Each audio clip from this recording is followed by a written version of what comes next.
boring story just to be polite?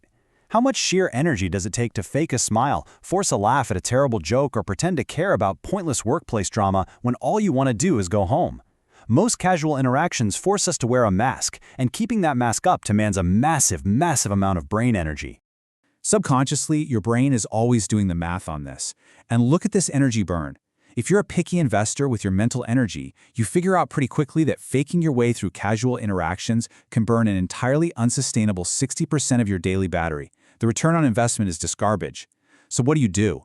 You quit playing the game, you pull back. Not because you're bad at building relationships, but because you'd much rather save that remaining energy for deep work, for exploring your own rich inner world, or for investing in just one or two truly important soulmates. And this naturally leads into a really fascinating psychological concept known as the looking glass self. Basically, most people define who they are based entirely on the reflection and the approval of the people around them. They desperately need a crowd to laugh at their jokes just to feel funny. They have to count their virtual likes to feel like they have any value. They essentially turn themselves into puppets. But when you don't have a squad, you don't have that mirror to lean on. You are forced to look inward. When things get tough, you have to sit down, analyze yourself, and heal your own wounds. And doing that forges absolute, unbreakable autonomy. Your self-esteem becomes rock solid because it's no longer built on the quicksand of public opinion. Now I want to take a brief aside and be totally honest for a second.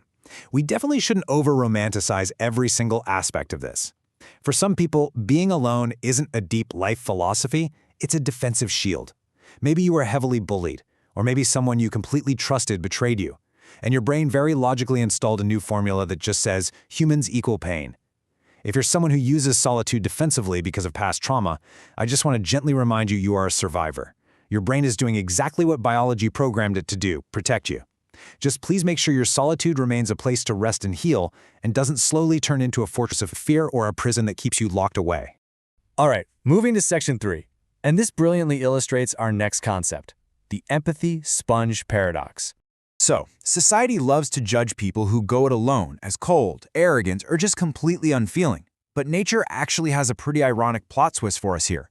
It turns out, people who prefer to be alone generally have sky-high